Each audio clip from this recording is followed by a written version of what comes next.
വണ്ടി നീങ്ങാൻ കഴിഞ്ഞില്ലോ.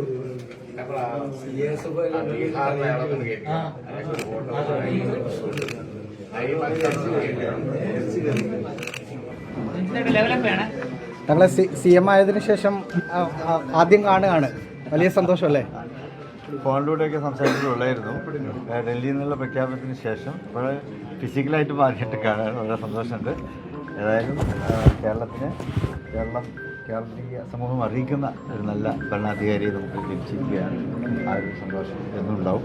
എല്ലാവിധത്തിലുള്ള പിന്തുണയും അദ്ദേഹത്തിന് മുസ്ലിം ലീഗ് പാർട്ടിയിൽ നിന്നും UDF നിന്നൊക്കെ ഉണ്ടാവും. ലീഗിൻ്റെ ഒരു വലിയ ബലമുണ്ടായിരുന്നു എന്നാണ് ഞങ്ങളൊക്കെ പറഞ്ഞുകൊണ്ടിരുന്നത്. അത് അദ്ദേഹത്തിന് മാത്രമല്ല, കേരളീയ സമൂഹത്തിന് മുഴുവൻ ലീഗിന് ബലമുണ്ട്. അപ്പോൾ അദ്ദേഹമാണ് കേരളീയ സമൂഹത്തിൻ്റെ ബലമായി മാറിയിട്ടുള്ളത്. ഞാൻ അദ്ദേഹത്തെ കാണാൻ വന്നത് പാണക്കാട് കുടുംബവും അതുപോലെ മുസ്ലിം ലീഗുമായിട്ടും വർഷങ്ങളായി അടുത്ത ബന്ധമുള്ള ഒരു വ്യക്തി കൂടിയാണ് ഞാൻ. രാഷ്ട്രീയ പ്രവർത്തകനാണ്. ഇന്ത്യൻ യൂണിയൻ മുസ്ലിം ലീഗ് നമ്മുടെ UDF രാഷ്ട്രീയത്തിൻ്റെ ഏറ്റവും വലിയ ശക്തി കേന്ദ്രം കൂടിയാണ്. ഞങ്ങൾ ഒരു കാലത്തും ഇല്ലാത്ത തരത്തിൽ ടീം UDF ആയിട്ടാണ് പ്രവർത്തിച്ചത്.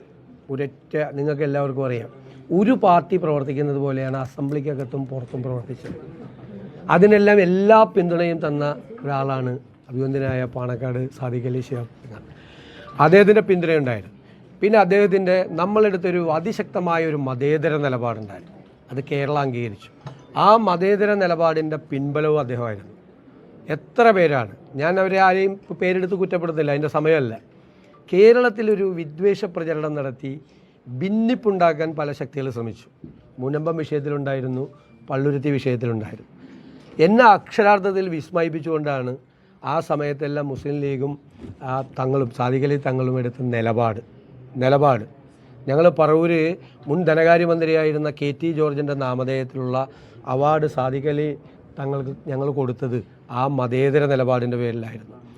നമുക്കറിയാം, ബാബറി മസ്ജിദ് സംഭവം ഉണ്ടായിരുന്നപ്പോൾ ശിഹാബ് തങ്ങളെടുത്ത നിലപാടിൻ്റെ പിന്തുടർച്ചയായിരുന്നു ആ മതേതര നിലപാട്. പള്ളുരുത്തി വിഷയവും മുനമ്പം വിഷയവും ഒക്കെ കേരളത്തിൽ വേണമെങ്കിൽ ആളിക്കത്തി ശത്രുത ഉണ്ടാകാമായിരുന്നു. അതിൻ്റെ തീ കെടുത്തിയത് അദ്ദേഹമാണ്. അങ്ങനെയുള്ളൊരു ബഹുമാനം കൂടി. അപ്പോൾ UDFൻ്റെ അതിശക്തമായ ഒരു മതേതര നിലപാട് എടുക്കാൻ നമ്മുടെ കൂടെ നിൽക്കുന്നതാണ്. ഒരു വർഗീയ വിദ്വേഷം വരുന്ന ഒരു പരാമർശം പോലും ഒരു മുസ്ലിം ലീഗ് നേതാവ് നടത്തിയിട്ടില്ല. തെരഞ്ഞെടുപ്പ് ഇപ്പോഴും പ്രചരണം നടത്തുന്നുണ്ട് കുറേ പേര്. തെരഞ്ഞെടുപ്പ് കാലത്തും അതേ പ്രചരണമായിരുന്നു. അതിനൊക്കെ ഞങ്ങൾ ശക്തിയായി നേരിട്ടു. ഞാൻ ഇന്നലെയും ചോദിച്ചല്ലോ ഒരു ചോദ്യം, ഇന്ത്യൻ യൂണിയൻ മുസ്ലിം ലീഗ് ദുർബലമായാൽ ആ സ്പേസ് ആര് കൊണ്ടുപോകും എന്നുള്ളൊരു ചോദ്യമുണ്ട്. പിന്നെ കേരളം ഉണ്ടാവില്ല. അപ്പോൾ അതുകൊണ്ട് ഞങ്ങൾ സഹോദര സംഘടനകളാണ്, ചേർത്ത് നിർത്തും. ഞങ്ങളുടെ ചില സ്ഥാനാർത്ഥികൾക്ക് അവർക്ക് മേധാവിത്വമുള്ള സ്ഥലത്ത് നമ്മൾ അറിഞ്ഞിട്ടില്ല, അവർ കൊണ്ടുപോയി ജയിപ്പിച്ചിങ്ങോട്ട് തന്നു. ഞങ്ങൾക്ക് മേധാവിത്വമുള്ള സ്ഥലങ്ങളിൽ അവരുടെ ചില സ്ഥാനാർത്ഥികളുണ്ടായിരുന്നു. പരസ്പരം എല്ലാ കക്ഷികളും, കേരള കോൺഗ്രസിൻ്റെ ആണെങ്കിലും മറ്റ് ഘടകകക്ഷികളിലാണെങ്കിലും എല്ലാവരും അങ്ങനെ ചെയ്തത്. ആ ഒരു ടീം UDFൻ്റെ പ്രവർത്തനത്തിന് തങ്ങളുടെ ഭാഗത്ത് നിന്ന് കിട്ടിയ പിന്തുണയ്ക്ക് നന്ദി പറയാൻ കൂടിയിട്ടാണ് ഞാൻ വന്നത്. ഞാൻ വളരെ അഭിമാനത്തോടും ആവേശത്തോടും കൂടിയാണ് അദ്ദേഹത്തെ കാണാൻ വന്നത്. തീർച്ചയായിട്ടും ഞങ്ങൾ ഇതുപോലെ തന്നെ ഒരുമിച്ച് ഇനിയൊരു വർക്കുണ്ട്. ഈ നാടിനെ മാറ്റം ഉണ്ടാക്കുന്നതിന് വേണ്ടിയിട്ട് ടീമായിട്ട് ഞങ്ങൾ ഇന്ന് വർക്ക് ചെയ്യും, ഒരുമിച്ച് ഇന്ന് വർക്ക് ചെയ്യും.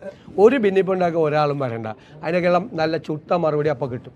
ആസിഫ്, ഒരു കാര്യം കൂടി, അവസാന UDF സർക്കാരിൽ ലീഗിൻ്റെ സ്റ്റാറ്റസ് കോ 5 പേരായിരുന്നു ക്യാബിനറ്റിൽ. ഇത്തവണയും അതങ്ങനെ? അതൊക്കെ ഘടകകക്ഷികൾ തമ്മിലുള്ള ചർച്ചകൾ നടന്നുകൊണ്ടിരിക്കുകയാണ്. എത്ര വേഗത്തിലാണ് കാര്യങ്ങൾ വരുന്നത്. മുഴുവൻ മന്ത്രിമാരും തിങ്കളാഴ്ച മുഖ്യമന്ത്രിയോടൊപ്പം സത്യപ്രതിജ്ഞ ചെയ്യാണ്, മുഴുവൻ മന്ത്രിമാരും. ആ ഘടകകക്ഷികളുടെ ചർച്ചയൊക്കെ ഒരു പ്രധാനപ്പെട്ട ഘട്ടം പിന്നിട്ട് കഴിഞ്ഞു. കറക്റ്റായിട്ട് സമയത്ത് ആദ്യം നിങ്ങളോട് പറയുള്ളൂ, തീർന്നു കഴിയുമ്പോൾ വേറെ ആരോടും പറയില്ല. ഈ ഒരു തർക്കമോ? ഞാനിവിടെ 140 സീറ്റ് ഞങ്ങളെല്ലാവരും ചേർന്ന് വിഭജിച്ചിട്ട് ഒരു അവസരം കിട്ടിയ ഞാൻ കണ്ട അന്ന് ഞാനത് പ്രഖ്യാപിച്ച ദിവസം നിങ്ങളൊക്കെ അന്തം വിട്ട് നിൽക്കുക. ഇതെന്താണ് UDFൽ ഒരു അവസരം പോലും ഇല്ലാതെ 140 സീറ്റ് വിഭജിച്ചില്ലേ?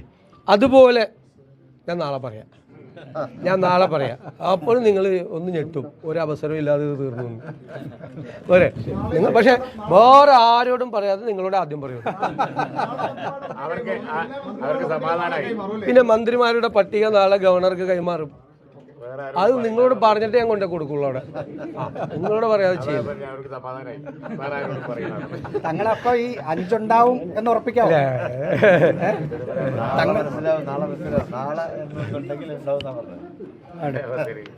ഓക്കെ, ശരി.